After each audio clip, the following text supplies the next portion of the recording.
Vamos a hablar esta noche del trágico destino de las mujeres de Pedro de Alvarado. Pedro de Alvarado fue un conquistador cruel. Llegó a América ya en 1510, más precisamente a Cuba, y de allí partió para unirse a la hueste de Hernán Cortés, que preparaba, como sabemos, la expedición que destruiría el imperio de Moctezuma. Por la capacidad militar demostrada, Hernán Cortés confió a Alvarado y a sus hermanos la conquista de Guatemala. Les dijo, bueno, ya que están, vayan y conquístenme Guatemala. Alvarado logró rápidamente esa conquista. Fundó la que se conoció como Ciudad Vieja, que fue la primera capital de Guatemala allá por 1523. Llegó y dice, bueno, está bien este lugar, vamos a poner aquí la Ciudad Vieja. Los indios le decían a Alvarado Tonatiuh, que como todos sabemos quiere decir hijo del sol. Es muy fácil el idioma nahuatl, si es que se habla nahuatl ahí. Tonatiuh quiere decir hijo del sol y todo por el estilo. Parece que además le decían hijo del sol porque era rubio, Alvarado. Y era muy cruel, como hemos dicho, además de rubio. Hacía colocar, por ejemplo, aceite hirviendo o alquitrán hirviendo en el vientre de sus prisioneros para obligarlos a confesar dónde estaba el oro.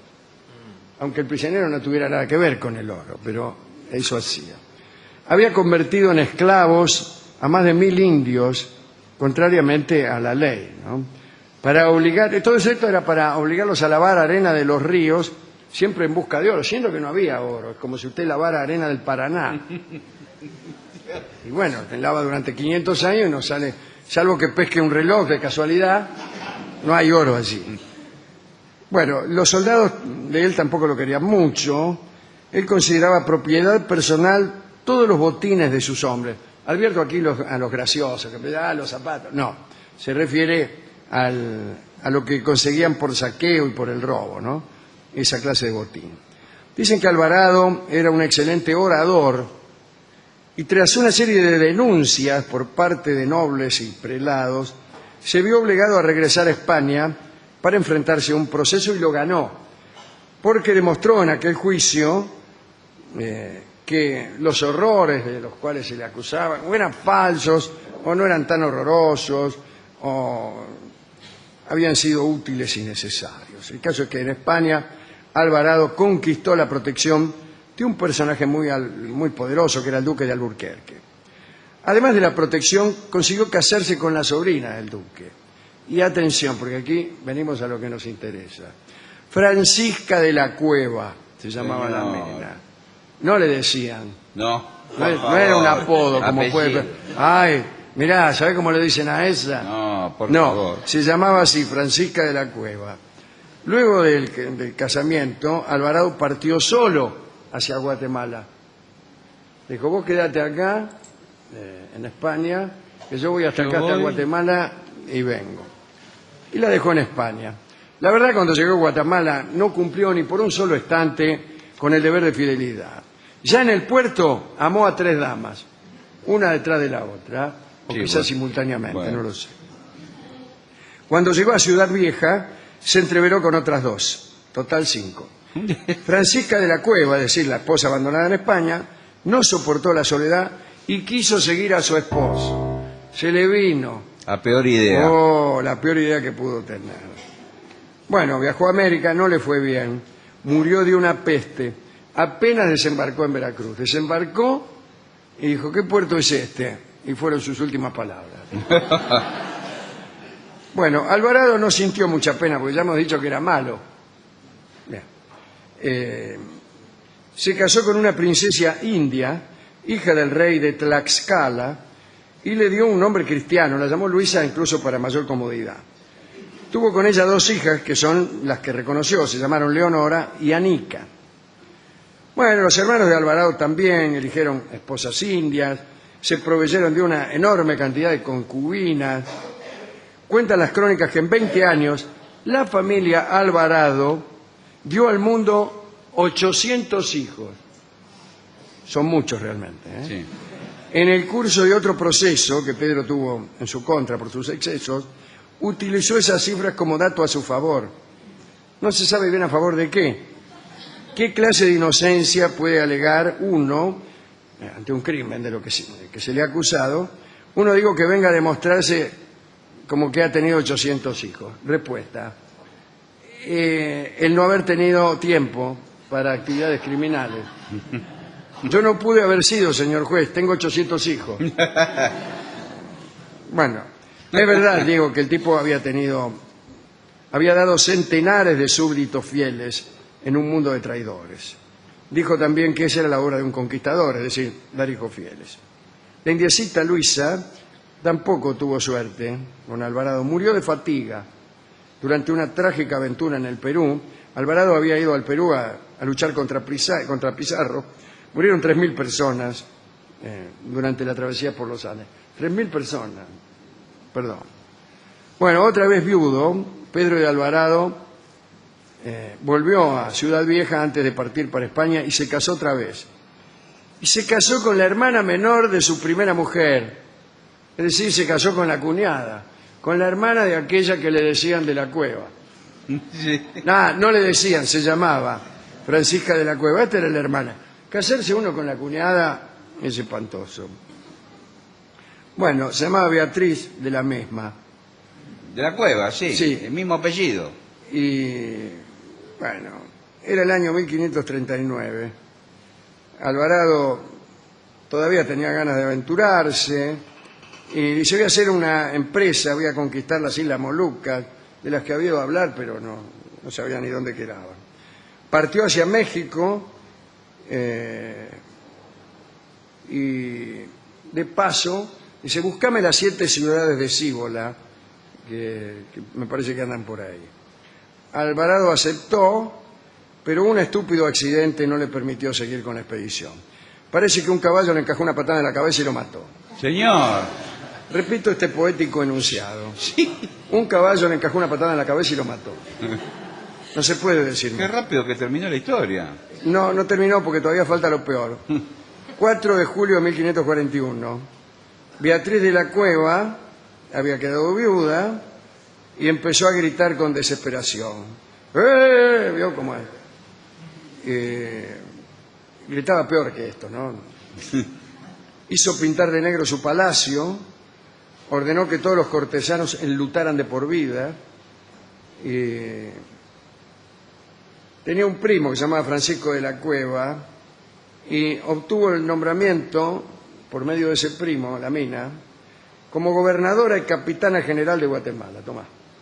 Pero igual firmaba las inventuras, porque ella se pasaba gritando que no tenía suerte, que mire lo que le había pasado al marido.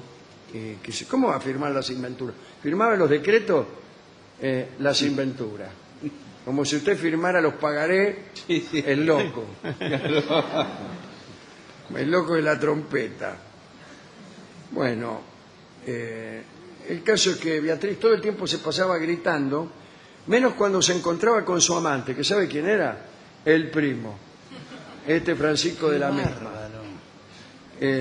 Así que los curas de Ciudad Vieja estaban muy escandalizados. Primero porque todas las mañanas Beatriz, viuda de Alvarado, iba y se quejaba a Cristo por la muerte de su marido, que como se ha dicho había ligado una patada a la cabeza. Y a la tardecita se encontraba con el primo, que era su amante. Así que los curas no sabían si escandalizarse, por cómo le reclamaba a Cristo o por cómo le surtía amores a su primo. Y dijeron los curas: si siguen ofendiendo a Dios de esta manera va a ocurrir una tragedia. Y parece mentira, da ganas de convertirse. ¿Por qué ocurrió? La tragedia ocurrió.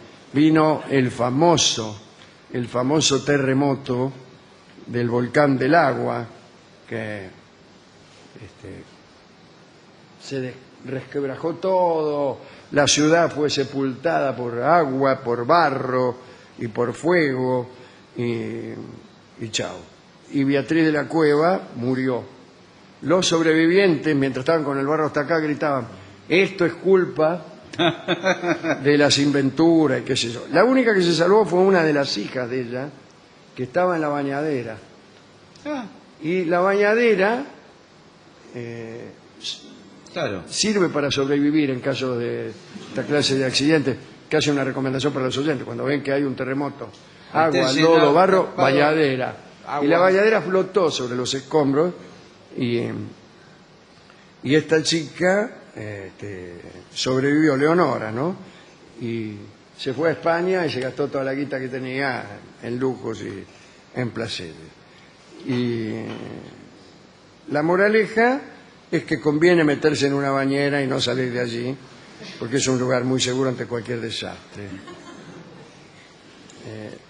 De todos modos, yo creo que acá hay algo que decir. Los dioses se enojan cuando una se comporta de esta manera. Y la otra cosa que hay que decir es que la ciudad de Guatemala tuvo varios traslados. Porque vino primero ese terremoto, la ciudad quedó completamente destruida y la empezaron a reconstruir un cachito más para acá, más al norte, diría yo, un poquito más al norte. Y ahí quedó una ciudad que después se empezó a llamar Ciudad de los Caballeros de Santiago. ¿Ese era el nombre? Ciudad de los Caballeros de Santiago de Guatemala. Hasta que hubo otro terremoto también y ordenaron el traslado de la capital, Guatemala, esta vez bastante más al norte. Y ahí se mandaron otra ciudad. Dice, bueno, vamos a hacer otra acá, que es Guatemala. la actual ciudad de Guatemala. ¿Este es Gucigalpa o es otro de...? No, esa es la capital de Honduras. Ah, de Honduras, sí. No, Guatemala se llama Guatemala. Claro, Guatemala. Así que si usted va a Guatemala, dígale al tipo, ¿Qué? al colectivero. Porque le va A la nueva.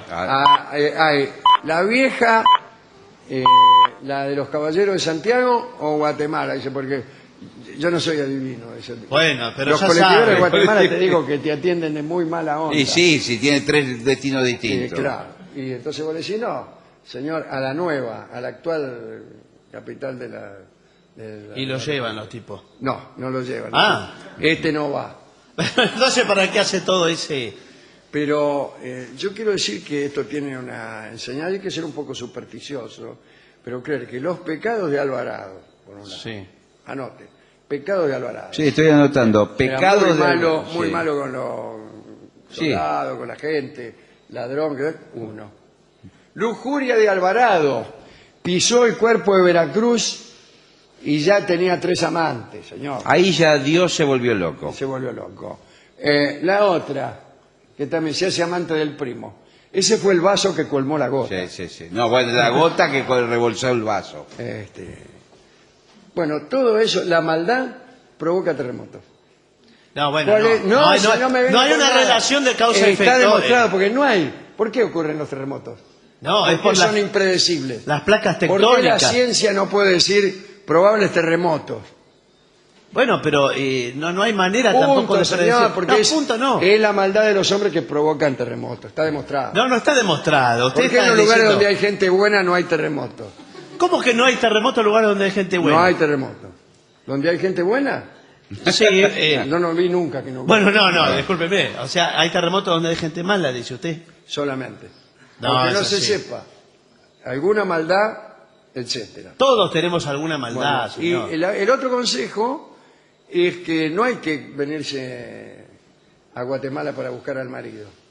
El marido se fue. Usted lo dice en tanto marido. No, yo lo digo en tanto comentarista de esta prestigiosa emisora. Vamos a escuchar un tango que tiene que ver con la Guatemala vieja. Porque me imagino que en la Guatemala nueva todos estarán añorando Sí. la vieja y antigua Guatemala, y ya ha sido reemplazada por esta nueva. ¿Dónde estarán aquellos? Y hay línea de puntos. Instrucciones para componer una canción guatemalteca. ¿Dónde estarán aquellas? Jenny, acá. Todo empieza así. Ponga lo que quiera. Esquinas, calles. Sí. Aquellos árboles. Punto. ¿Dónde estarán aquellos? Carruajes. Carruajes, muy bien. Y aquellas golondrinas. Sí, aquellas golondrinas. Y ya está, ya lo terminó. No, no es así. Bueno, vamos a escuchar un tango que es así. ¿Empieza así? No empieza así, pero es así. Se llama Barrio Viejo y es tan lindo que aunque sea así, a uno le gusta. Barrio Viejo canta ahora mismo un tango compuesto en 1929 en ocasión de un viaje a la ciudad de Guatemala, seguramente, que habrá tenido su autor. Canta Gardel.